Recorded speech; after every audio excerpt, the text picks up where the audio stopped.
Jane Eyre, obra de Charlotte Brontë. Eram 3 horas.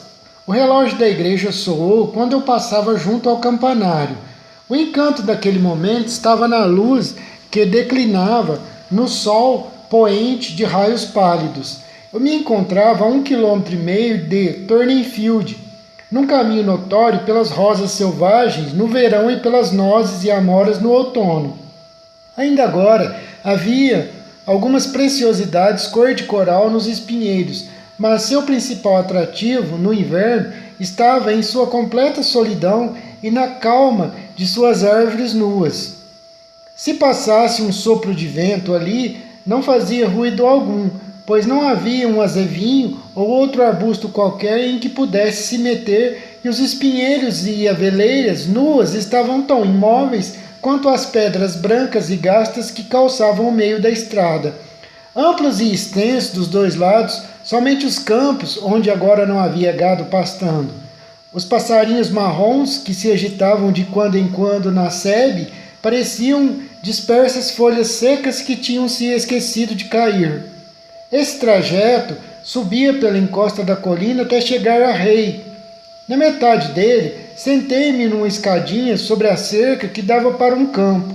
Aconchegando-me em minha capa e abrigando as mãos no regalo, eu não sentia o frio, ainda que fosse intenso, como atestava a camada de gelo cobrindo o caminho, sobre o qual um riachinho agora congelado transbordara após um rápido degelo dias antes. De onde eu estava, podia ver Thornfield, lá embaixo. A casa cinza, com suas ameias, era o que havia de mais notável no vale. Seus bosques e escuros viveiros de galhas enchiam-se ao oeste. Demorei-me ali até que o sol declinou por entre as árvores, afundando vermelho e límpido atrás delas.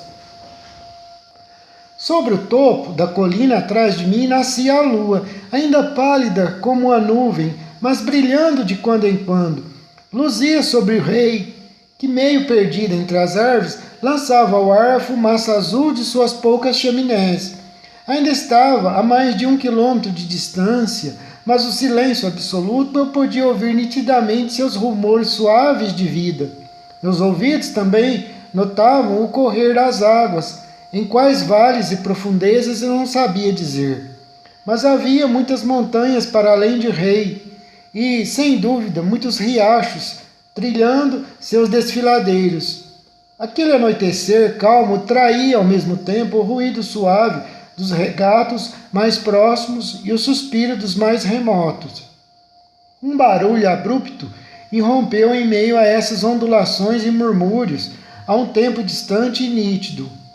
Um ruído sincopado, um ritinir metálico que perturbava o suave sussurro das ondas, como se numa tela o sólido vulto de um penhasco ou o tronco rugoso de um grande carvalho, pintado em tons fortes e escuros em primeiro plano, obscurecesse a distância aérea das montanhas azuladas, do horizonte ensolarado e das nuvens mescladas, onde as tintas se misturavam.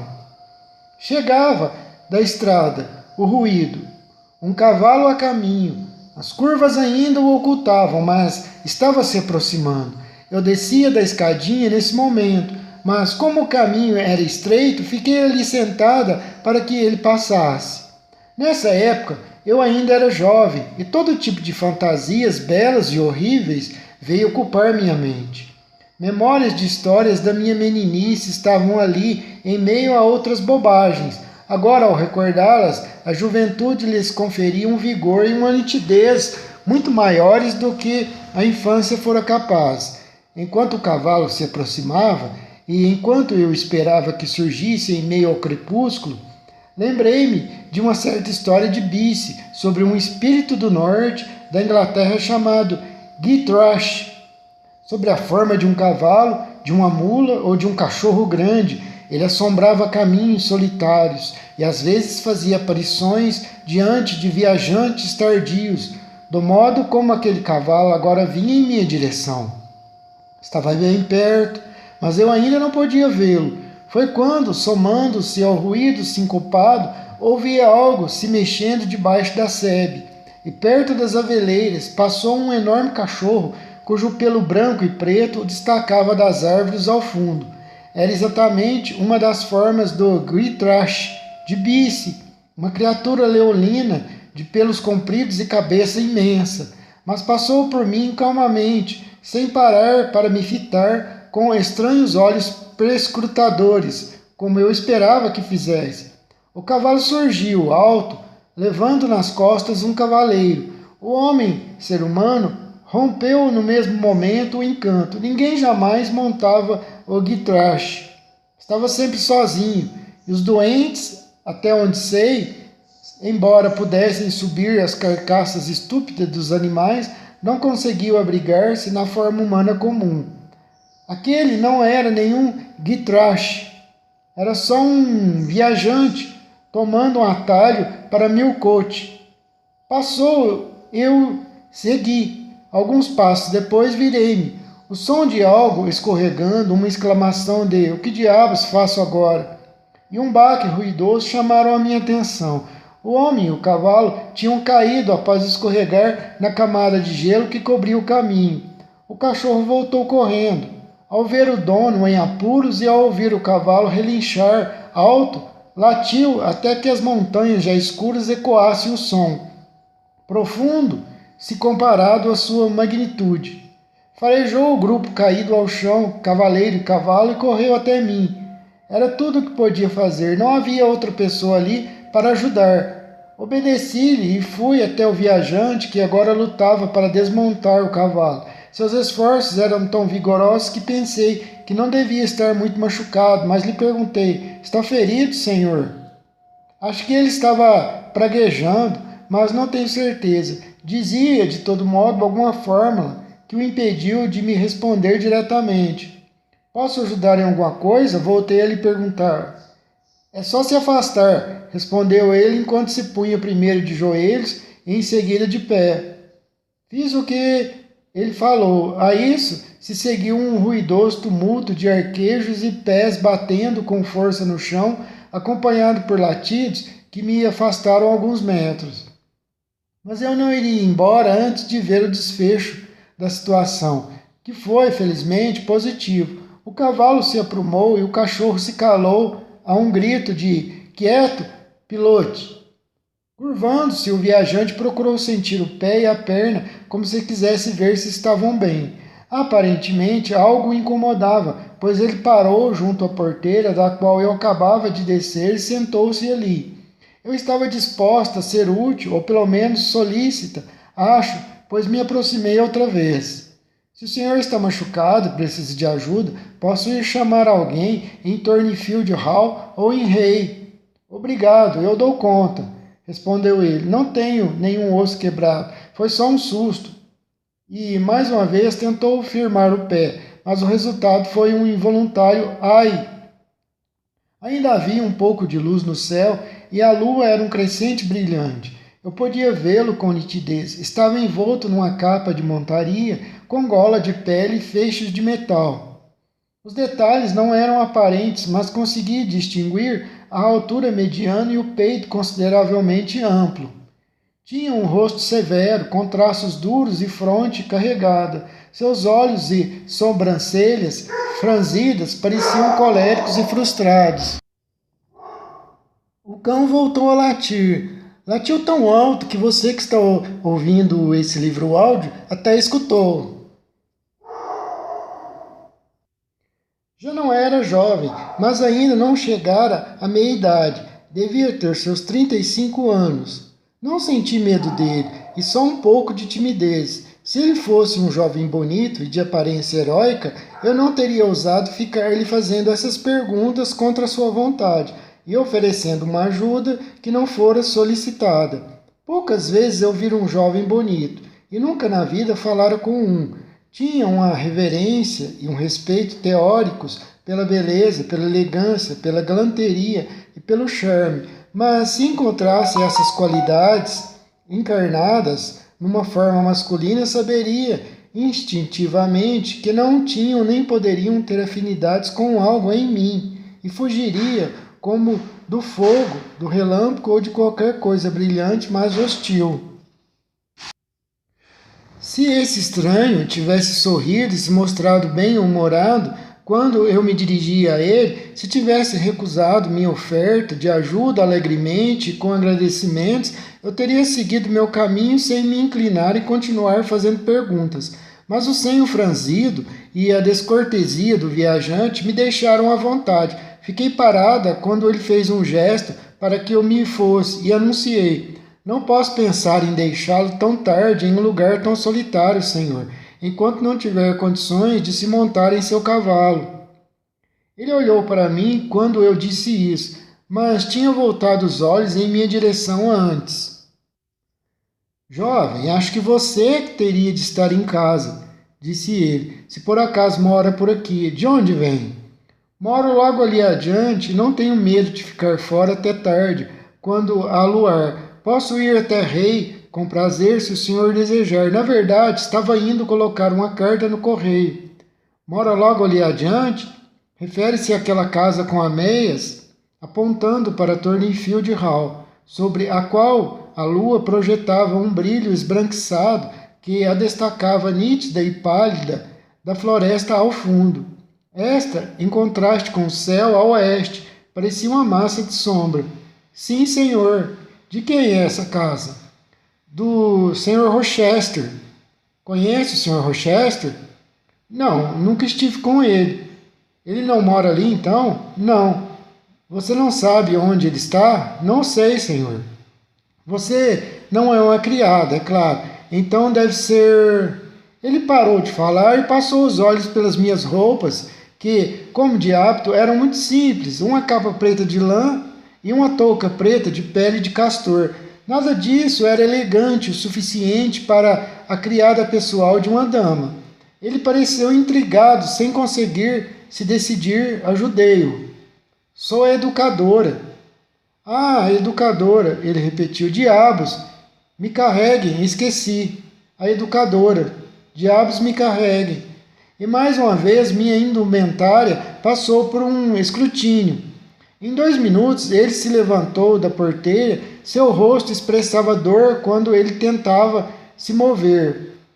Não posso encarregá-la de buscar auxílio, disse ele, mas pode me ajudar um pouco você mesma, se quiser fazer essa gentileza. Sim, senhor. Tem uma sobrinha que eu possa usar como apoio? Não, não tenho sombrinha. Tente pegar a rédea do meu cavalo e trazê-lo até aqui. Não tem medo? Eu teria sentido medo de tocar um cavalo se estivesse sozinho, mas quando ele me disse para fazê-lo, eu me dispus a obedecer. Coloquei o regalo na escadinha da cerca e me aproximei do animal. Tentei pegar a rédea, mas ele era uma criatura agitada e refugou, e não deixou que eu me aproximasse da sua cabeça. Fiz várias tentativas, todas em vão. Enquanto isso, senti um medo mortal de suas patas dianteiras. O viajante observou durante algum tempo e, por fim, caiu na gargalhada. Estou vendo, disse ele. A montanha jamais será trazida a Maomé. Então, tudo o que você pode fazer é ajudar Maomé a chegar à montanha. Peço-lhe que venha até aqui. Obedeci. Desculpe-me, prosseguiu ele. A necessidade me obriga a valer-me da sua ajuda. Colocou a pesada mão sobre meu ombro e, apoiando-se em mim com algum esforço, foi mancando até o cavalo. Depois de pegar a rédea, dominou e pulou sobre a sela, com um esgar de dor devido ao esforço que sobrecarregava a entorse. Agora, disse ele, relaxando o lábio inferior que mordia com força, é só apanhar meu chicote, está ali debaixo da sebe. Procurei-o e encontrei. Obrigado. Agora não demore a ir postar essa carta em Rei e volte o mais depressa que puder. Um toque das esporas fez o cavalo se sobressaltar e recuar, e em seguida partir. O cachorro seguiu, e os 3 desapareceram na estrada. Peguei o regalo e segui em frente. O incidente, para mim, ocorrera e se encerrar ali. Foram incidentes sem consequências, nem dramas, sem qualquer interesse. Contudo, marcou com algo novo uma única hora numa vida monótona como a minha. Minha ajuda fora necessária e fora requisitada, e eu a concedera. Estava contente por ter feito algo útil a alguém. Embora fosse um feito bobo, trivial e transitório, ainda assim fora algo ativo, e eu estava cansada de uma existência inteiramente passiva. O novo rosto também era um novo quadro, acrescentando à galeria da memória e ao mesmo tempo diferente dos que havia ali. Primeiro por ser masculino, segundo por ser grave, forte e severo. Ainda o tinha diante de mim quando cheguei a rei e deixei a carta no correio. Podia vê-lo enquanto caminhava depressa, descendo a colina por todo o trajeto até em casa.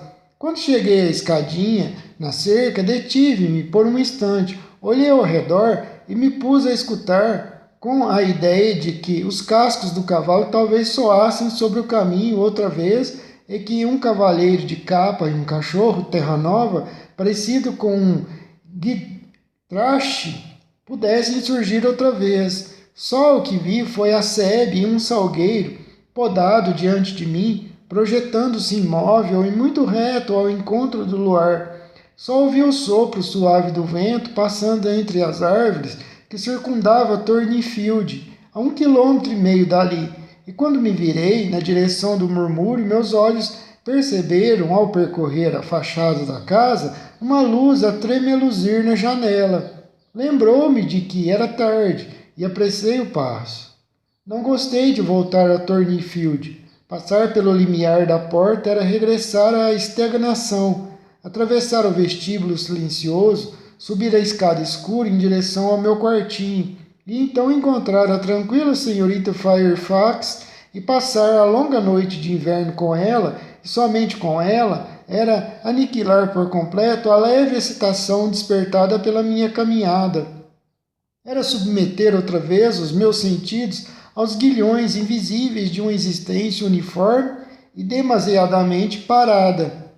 Uma existência cujos privilégios de segurança e conforto eu estava me tornando incapaz de apreciar.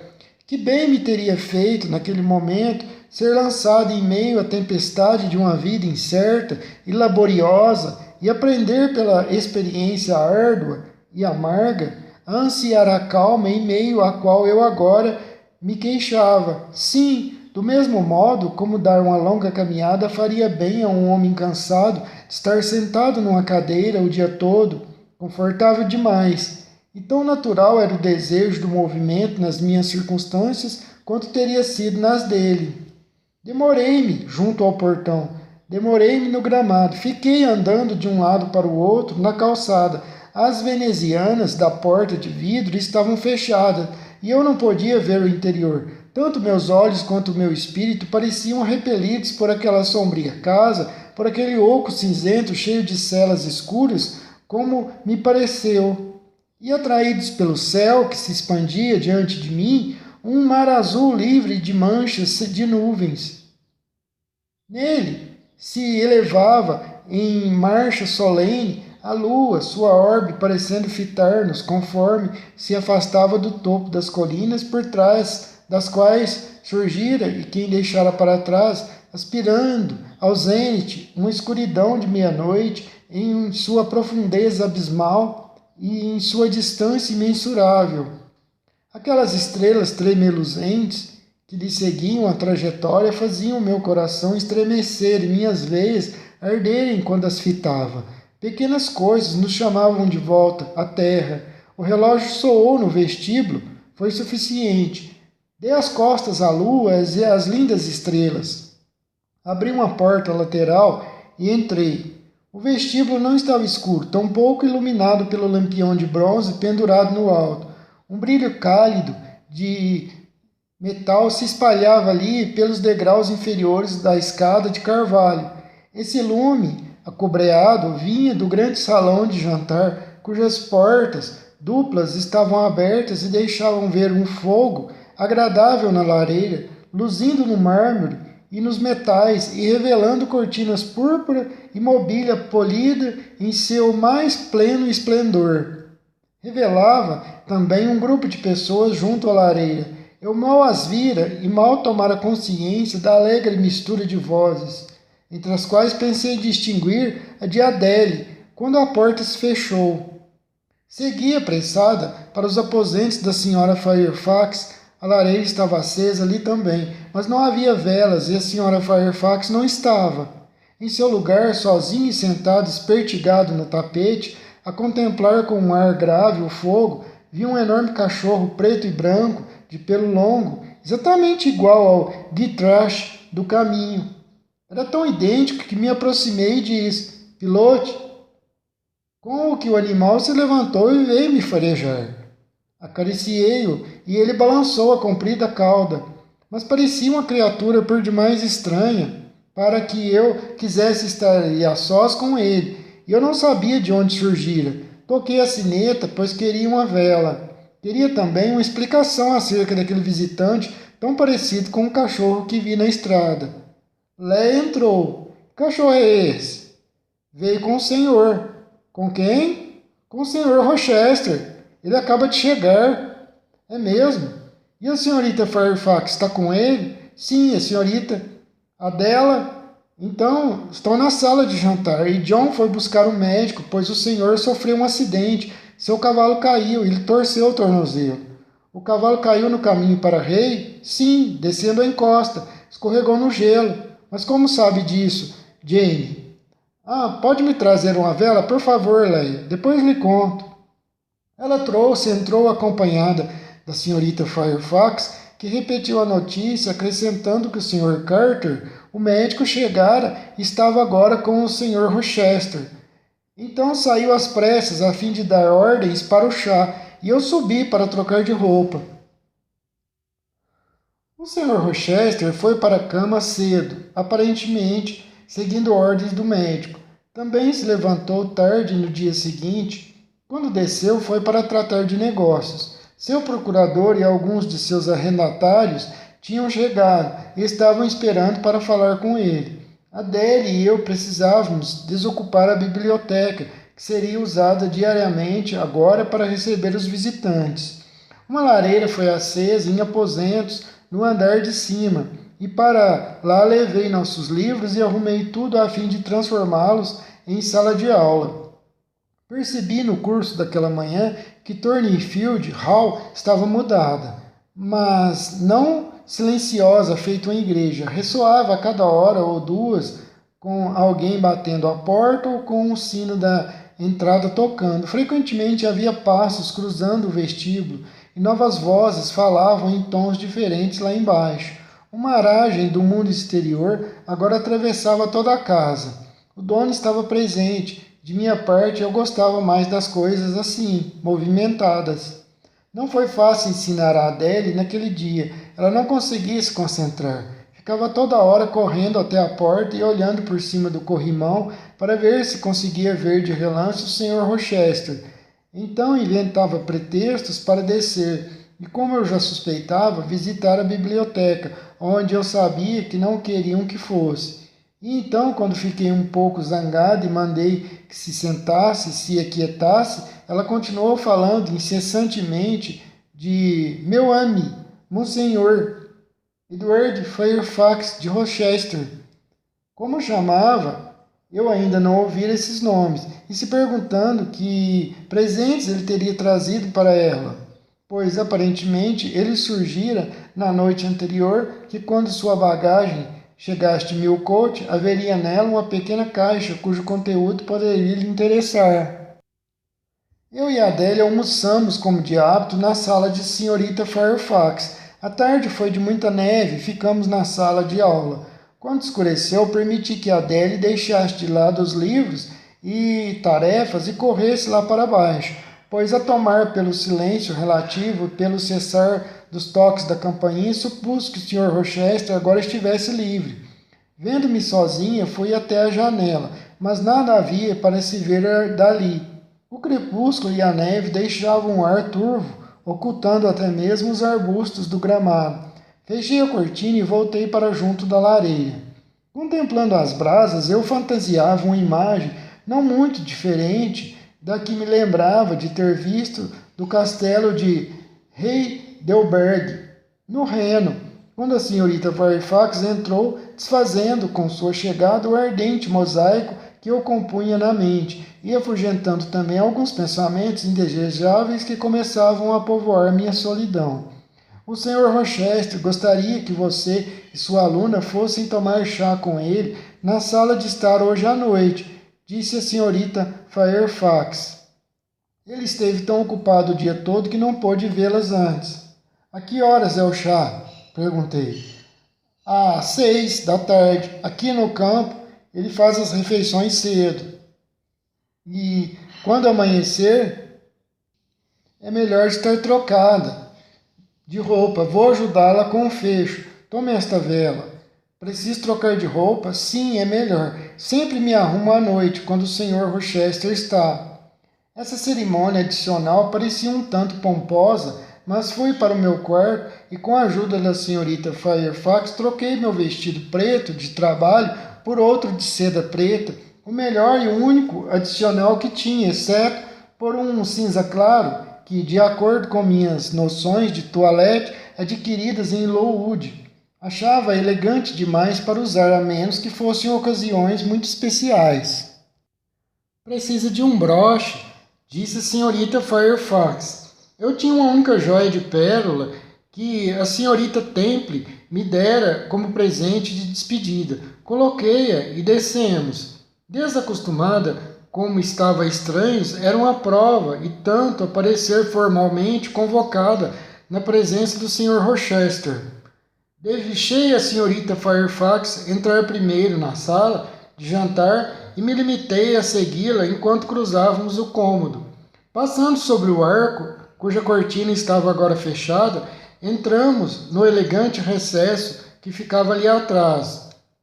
2 velas de cera se encontravam acesas sobre a mesa e 2 na lareira. Desfrutando a luz e o calor de um fogo magnífico, estava Pilote, o cachorro. Adele se ajoelhava perto dele. O Sr. Rochester, meio reclinado num sofá, apoiava o pé numa almofada. Estava olhando para Adele e o cachorro. O fogo brilhava em cheio no seu rosto. Reconheci meu viajante, com suas sobrancelhas espessas e escuras, a testa quadrada, ainda mais angulosa pelo corte horizontal do cabelo preto.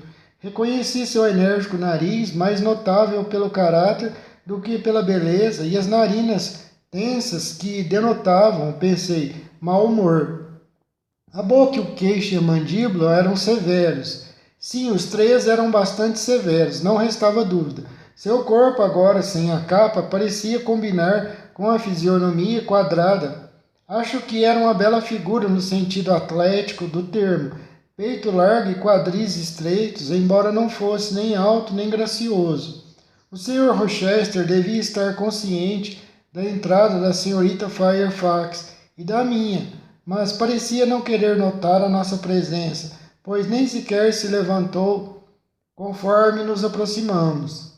A senhorita Jane Eyre está aqui, senhor, informou a senhorita Fairfax, ao seu modo discreto. Ele fez uma mesura com a cabeça, os olhos ainda fixos no cachorro e na menina. Convide a senhorita Jane Eyre a sentar-se, disse ele. E havia algo na mesura forçada e rígida, e no tom impaciente e formal que parecia expressar: que diabos me importa se a senhorita Jane Eyre está aqui ou não? Neste momento não estou disposto a cumprimentá-la. Senti-me com um desembaraço. Uma recepção de mais fina polidez teria provavelmente me confundido, pois eu não saberia como responder ou retribuir com graça e elegância. Mas aquela atitude áspera não me obrigava a coisa alguma. Pelo contrário, uma digna tranquilidade diante daqueles caprichos me deixava em vantagem. Além disso, a extravagância de sua atitude era insignificante. Eu estava interessada em ver como prosseguiria. Ele continuou feito uma estátua, sem falar ou se mover. A senhorita Fairfax parecia achar necessário que alguém se mostrasse amável e começou a falar. Gentil como sempre e como sempre um tanto banal, ela lamentou a pressão dos negócios que ele tivera durante todo o dia e o incômodo que devia ter sido para ele com aquela dolorosa torção. Parabenizou-o então pela paciência e perseverança em lidar com tudo aquilo. Madame, eu gostaria de tomar um pouco de chá, foi a única resposta que obteve. Ela se apressou em tocar o sino e, quando veio a bandeja, se pôs a arrumar as xícaras, colheres, etc., com a costumeira diligência. Eu e Adele fomos para a mesa, mas o meu senhor não saiu do sofá. Pode entregar ao Sr. Rochester a xícara, disse-me a senhora Fairfax. Adele poderia derramar. Fiz o que ela pedia. Quando ele tomou a xícara da minha mão, Adele, considerando o momento propício para um pedido ao meu favor, exclamou. Adele lhe disse algo em francês. Quem falou em Caldeux? Disse ele bruscamente. Esperava um presente, senhorita Jane Eyre. Gosta de presentes? E ele perscrutou meu rosto com olhos que vi serem sombrios, furiosos e penetrantes. Não sei dizer, senhor, não tenho muita experiência nisso. Os presentes, em geral, são considerados agradáveis. Em geral, são considerados? Mas o que você acha? Eu precisaria de mais um tempo, senhor, para poder lhe dar uma resposta digna. Um presente tem muitas facetas, não? E é preciso considerá-las antes de emitir uma opinião a respeito. Senhorita Janieri, você não é tão ingênua quanto a Adele. Ela exige clamorosamente um cadeau no instante em que me vê, enquanto você contorna o assunto. Isso porque tenho menos confiança nos meus méritos do que a Adele.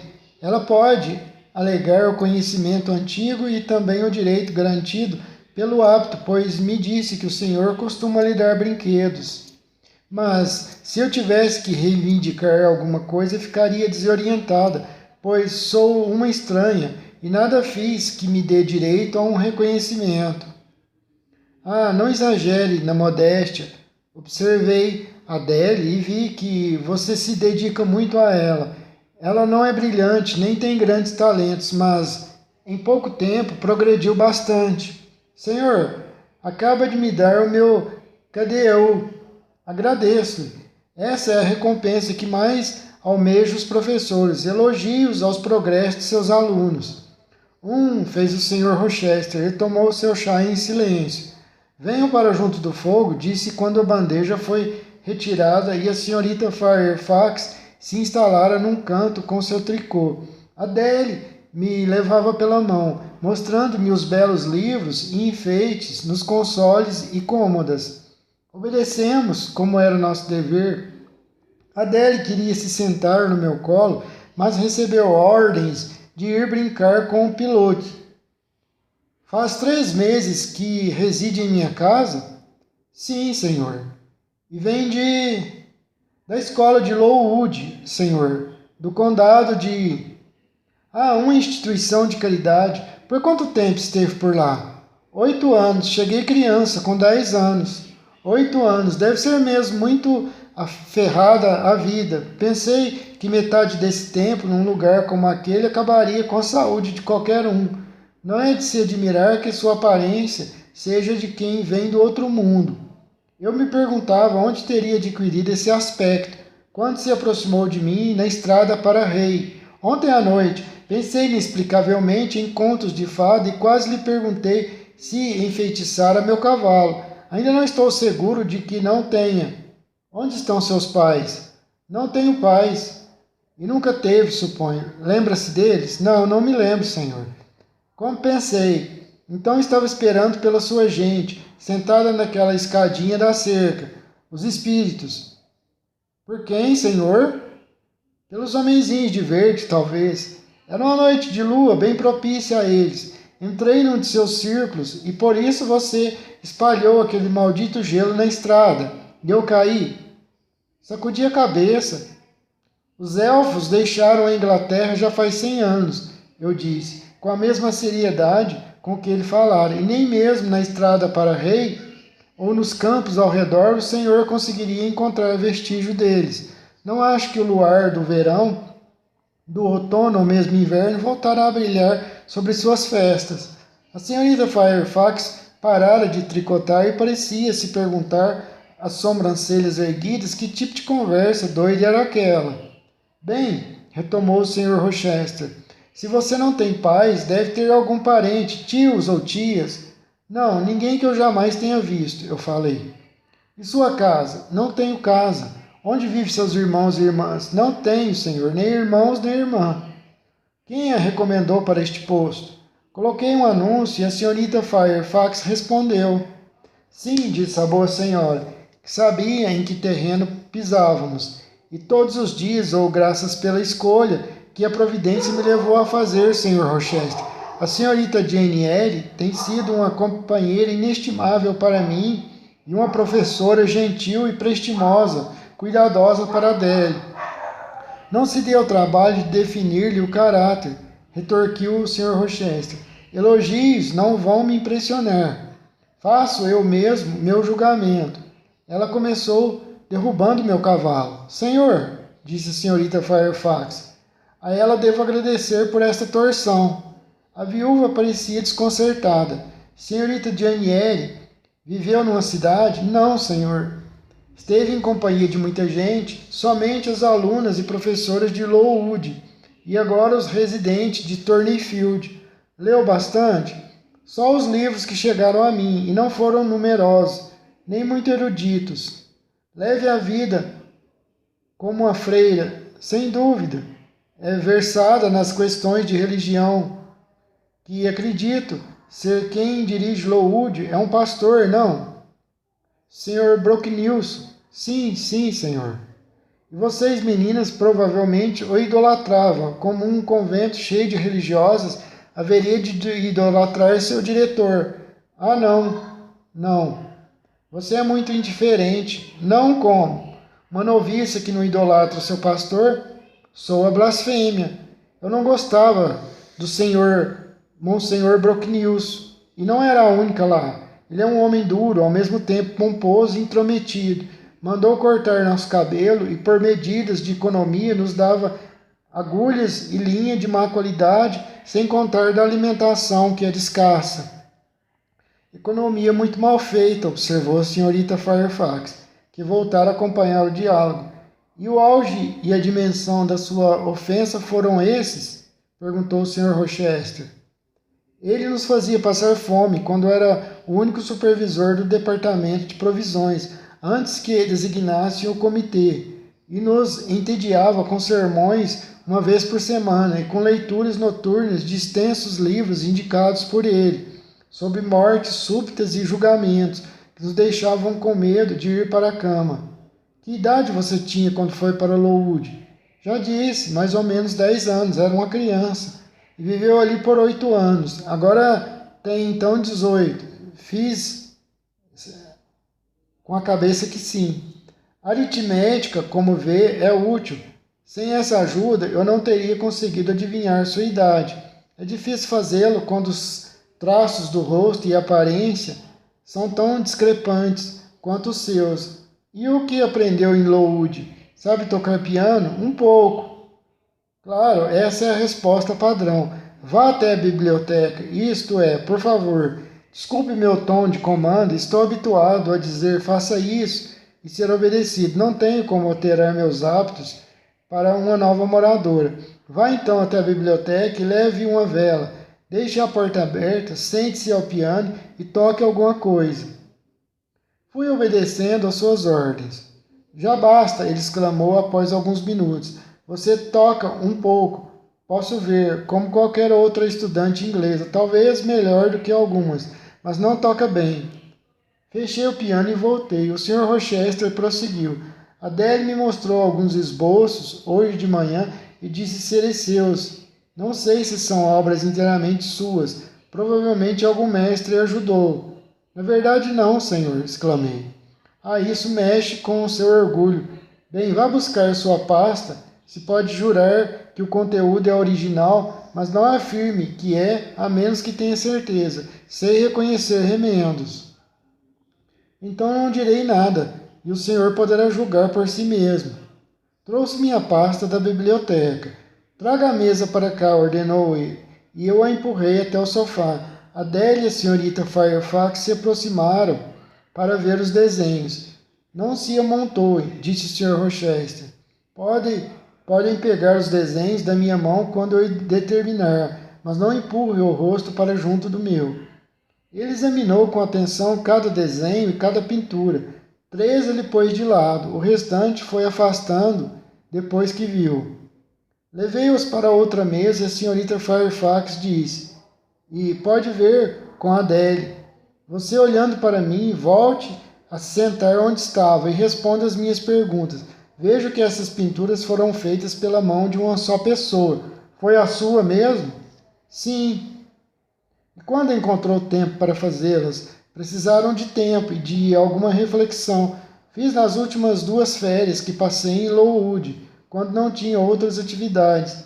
De onde tirou essas imagens? Da minha própria cabeça. Essa mesma cabeça que vejo agora sobre os seus ombros?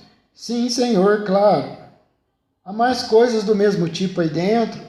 Acho que talvez haja. Espero que haja. Ele apanhou as pinturas diante de si e as examinou outra vez, alternadamente. Enquanto ele se ocupava com isso, vou lhe dizer, leitor, o que são. Em primeiro lugar, devo adiantar que não são nada de extraordinário. Os temas tinham realmente surgido de forma nítida em minha mente, enquanto os via com os olhos do espírito, antes de tentar passá-los para o papel, eram admiráveis, mas minha mão não acompanhava minha imaginação, e em todos os casos fizeram um pálido retrato do que eu antes concebera em minha mente. Eram aquarelas, a primeira representava nuvens baixas e lívidas deslizando sobre um mar revolto, a distância se eclipsava.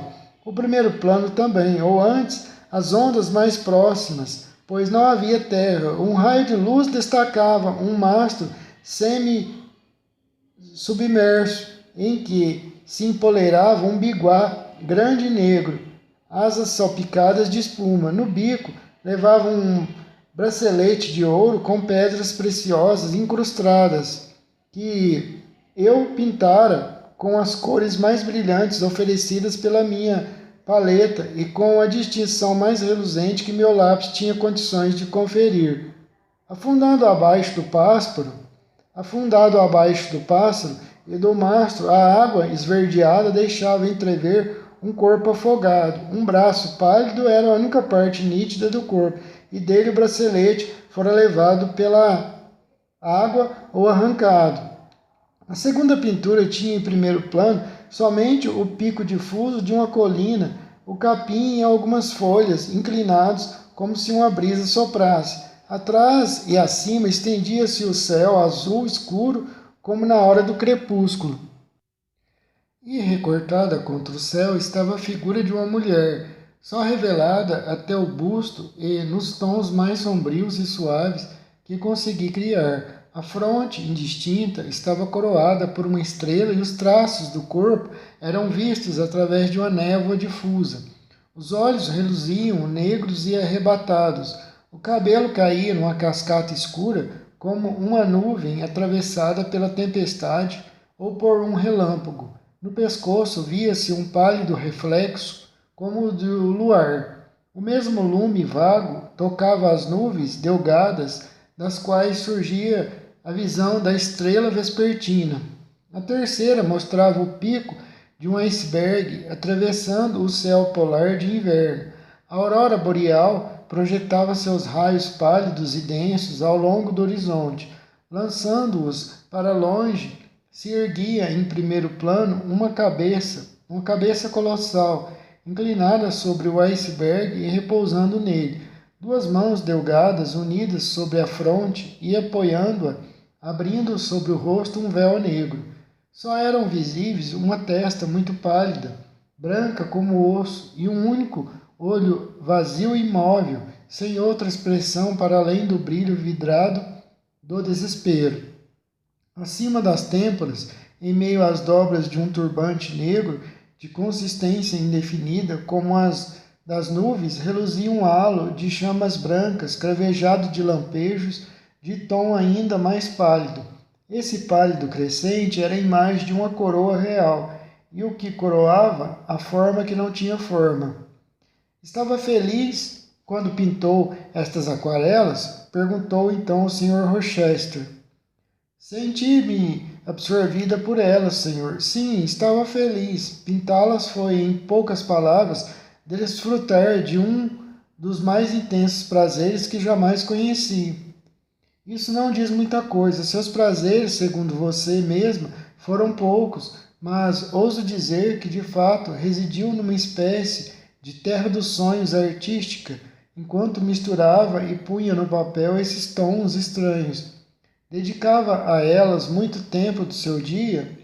Não tinha outra coisa a fazer, pois estávamos de férias, e eu pintava durante toda a manhã até o meu dia, e do meu dia até o anoitecer. Os longos dias de verão eram favoráveis à minha dedicação. Ficou satisfeita com o resultado de seus intensos esforços? Longe disso, sentia-me atormentada pelo contraste entre a ideia e o resultado. Em todos os casos, eu imaginara uma coisa, mas eu não conseguia realizar a coisa.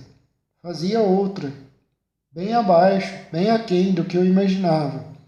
Não é inteiramente verdade. Logrou pintar uma sombra de seu pensamento, mas não mais do que isso. Provavelmente, não tinha suficiente técnica e conhecimento artístico para lhe dar forma completa, mas as imagens são peculiares para uma estudante. Quanto à ideia por trás, é de natureza élfica. Esses olhos da estrela vespertina você deve ter visto num sonho. Como conseguiu fazer com que fossem tão nítidos, mas ainda assim nada brilhantes? Pois o planeta, no alto, subjuga seus raios. E qual o significado de sua profundidade solene? E quem a ensinou a pintar o vento? Há uma ventania forte no céu e no topo dessa colina, onde foi que você viu Látmos? Pois isto aqui é Látmos. Pois bem, guarde as pinturas. Eu mal atara as fitas da pasta quando, olhando para o seu relógio, ele declarou de forma abrupta: São 9 horas. O que pretende, senhorita? Jane Eyre, ao deixar Adele acordada até tão tarde. Leve-a para a cama.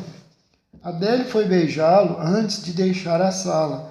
Ele tolerou a demonstração de afeto da menina, mas não pareceu desfrutar dela mais do que Pilote teria, nem mesmo tanto quanto. Desejo-lhes uma boa noite, disse o Sr. Rochester, fazendo um gesto com a mão na direção da porta, uma indicação de que estava cansado da nossa presença, da nossa companhia, e queria que nós fôssemos dali. A senhorita Fairfax dobrou o seu tricô. Eu peguei minha pasta.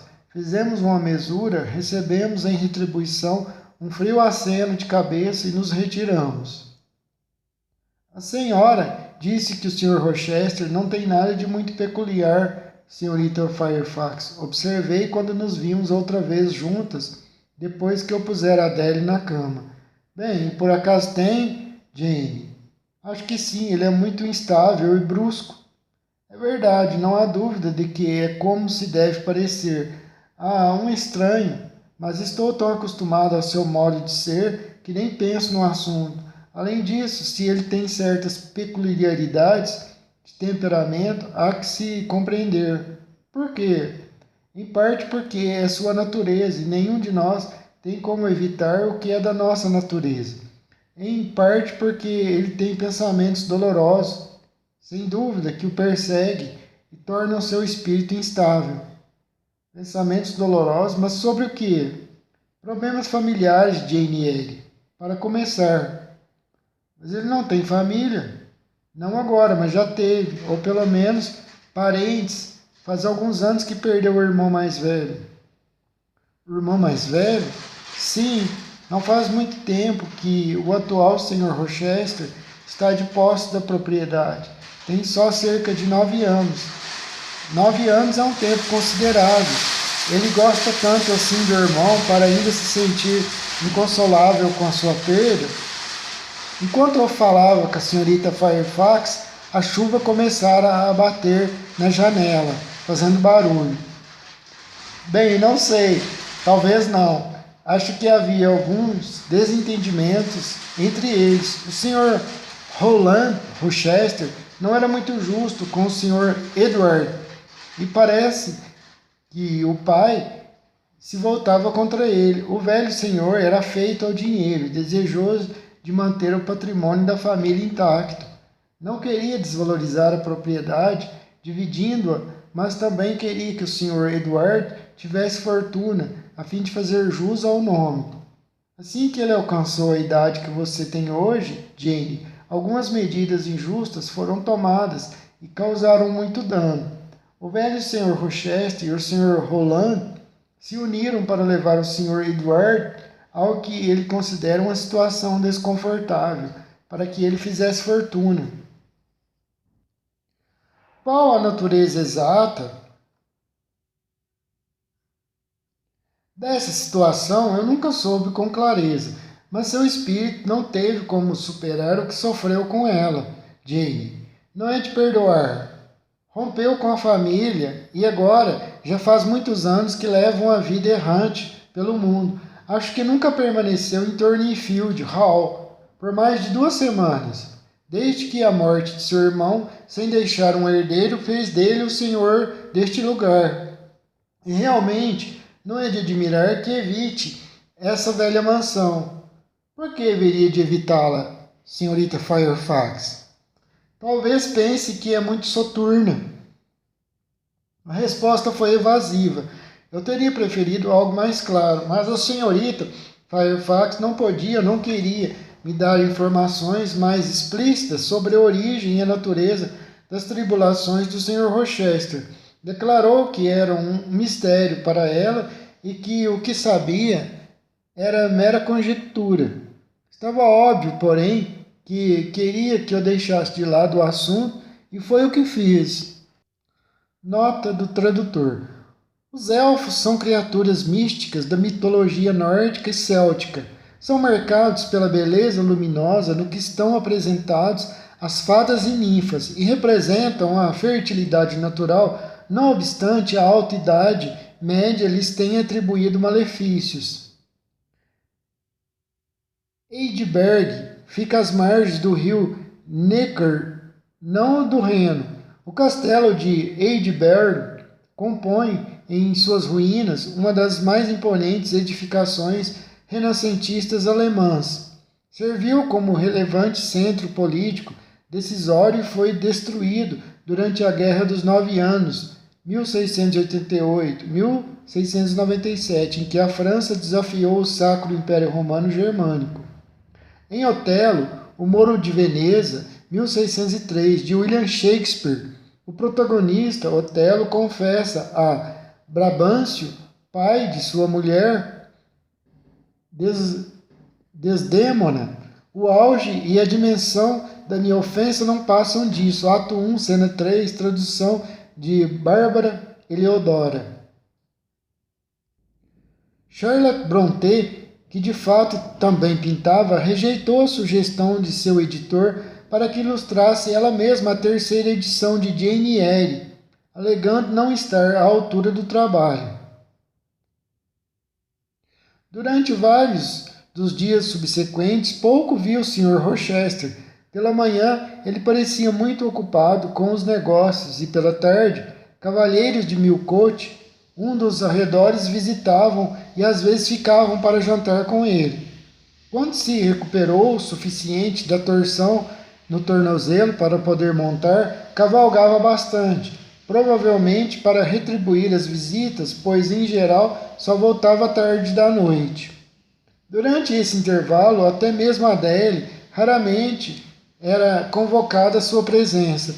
Todo o meu contato com ele se resumia a ocasionais encontros no vestíbulo, na escada ou no corredor, onde ele às vezes passava por mim de maneira apressada e fria, só demonstrando notar minha presença com um aceno distraído da cabeça ou um olhar distante. Em outras, fazia uma mesura e sorria com cavalheiresca afabilidade. Suas mudanças de humor eram evidentes. De humor não me ofendiam, porque eu via que aquela alternância nada tinha a ver comigo. O fluxo e o refluxo da maré dependiam de causas alheias à minha presença. Um dia ele recebeu visitas para o jantar e mandou buscar minha pasta com as pinturas. O objetivo era, sem dúvida, exibir seu conteúdo. Os cavalheiros saíram cedo para comparecer a uma assembleia pública em Millcote, conforme me informou a senhorita Fairfax. Mas, como a noite estava chuvosa e inclemente, o Sr. Rochester não os acompanhou. Assim que se foram, tocou a sineta. Recebemos a mensagem de que eu e Adele deveríamos descer. Escovei o cabelo de Adele e arrumei-a. Depois de verificar que eu mesmo estava apresentável em meu habitual traje puritano e que não havia nenhum retoque necessário, já que era tudo por demais discreto e simples, tranças incluídas para permitir qualquer desalinho. Descemos, Adele se perguntando em francês, petit coffre. Teriam por fim chegado, pois devido a um erro, até o momento estivera atrasado. Não se decepcionou, ali estava ele, uma caixinha de papelão sobre a mesa. Quando entramos na sala de jantar, ela parecia reconhecê-la instintivamente. Ma Boité, exclamou correndo em sua direção. Sim, aí está a sua Boité. Enfim, leve para um canto, filha genuína de Paris, e divirta-se, desventrando-a, disse a voz profunda e algo sarcástica do Sr. Rochester, saída das profundezas de uma imensa poltrona junto à lareira. E preste atenção, prosseguiu ele, não me perturbe com detalhes do processo anatômico, nem com relatos da situação das entranhas. Realize sua operação em silêncio. Adele mal parecia necessitar daquela advertência. Já tinha se recolhido a um sofá com seu tesouro e estava ocupada desamarrando a corda que prendia a tampa. Depois de retirar esse empecilho e de remover o papel de seda prateado, limitou-se a exclamar: "Oh, Sir, que estibeu!" E ficou tão assim absorta em estática contemplação. A senhorita Jane Eyre está? Perguntou em seguida o meu senhor, erguendo-se parcialmente de sua poltrona e olhando para a porta, perto da qual eu me encontrava. Ah, muito bem, aproxime-se. Sente-se aqui. Ele puxou uma cadeira para perto da sua. Não gosto da conversa das crianças, prosseguiu, pois, como velho solteiro que sou, não faço associações prazerosas a seu balbuceio.